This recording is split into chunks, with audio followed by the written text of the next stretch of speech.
भी लगता है ना कि अभी देर नहीं हुई है, बस थोड़ा सा समय हाथ से निकला है। तुम खुद को रोज यही समझाते हो कि कल से सब ठीक हो जाएगा, लेकिन सच्चाई ये है कि जो लोग कल के भरोसे जीते हैं उनकी जिंदगी चुपचाप आज से दूर होती चली जाती है। और जब उन्हें यह एहसास होता है तब तक बहुत कुछ खो चुका होता है। सुनते रहो, क्योंकि ये कहानी तुम्हें बार बार लगेगी। रोहन 23 साल का एक साधारण सा लड़का था, ना कोई गलत आदत ना बुरी संगत। फिर भी उसकी जिंदगी वहीं अटकी हुई थी। हर सुबह अलार्म बजता, उसकी आंख खुलती और सबसे पहले उसका हाथ मोबाइल पर जाता।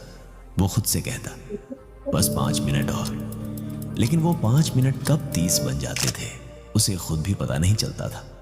पढ़ाई करनी थी, करियर बनाना था, कुछ बड़ा करना था, सब दिमाग में था, लेकिन शुरुआत हमेशा एक ही शब्द से होती थी, कल। रात को सोते समय रोहन खुद से वादा करता था कि अब और नहीं डालेगा, कल से पक्का बदलूंगा। लेकिन सुबह होते ही वही आदत, वही ढीलापन, वही डर। उसे लगता था कि समस्या बस मोटिवेशन की है, अगर थोड़ा और जोश मिल जाए तो सब ठीक हो जाएगा। लेकिन उसे पता नहीं था कि वो रोज जो छोटी सी गलती कर रहा था वही उसकी सबसे बड़ी समस्या थी। हर दिन एक जैसा गुजरने लगा। काम सामने होता लेकिन वो कहता, अभी नहीं। दिल के अंदर एक अजीब सी बेचैनी रहती। आलस नहीं था, डर था, असफल होने का डर, गलत साबित होने का डर। इसलिए जब तक काम शुरू ही नहीं किया तब तक हार का दर्द भी महसूस नहीं होता। तुम भी ऐसा ही करते हो ना? काम को टालकर थोड़ी देर के लिए राहत लेते हो और बाद में खुद से ही नाराज हो जाते हो। धीरे धीरे रोहन ज्यादा सोचने लगा। दूसरों को आगे बढ़ता देखकर उसके मन में सवाल आता, क्या मुझ में ही कोई कमी है? मोबाइल पर लोग अपनी सफलता दिखा रहे थे और रोहन अपनी ही जिंदगी से भाग रहा था।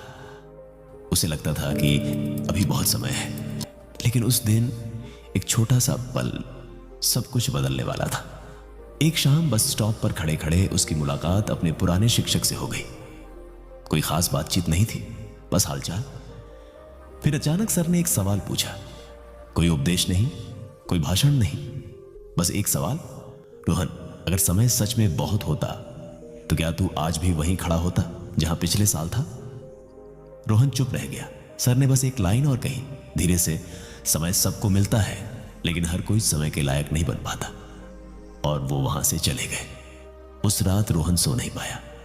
वो बात उसके दिमाग में घूमती रही। धीरे धीरे उसे समझ आने लगा कि जब भी वो किसी काम को कल पर छोड़ता है वो अपने दिमाग को एक संदेश देता है। संदेश ये कि ये काम जरूरी नहीं है, और दिमाग गैर जरूरी चीजों को अपने आप नजरअंदाज करने लगता है। इसलिए ध्यान नहीं बनता, इसलिए आदत नहीं बनती, और इसलिए जिंदगी एक ही जगह अटकी हुई लगती है।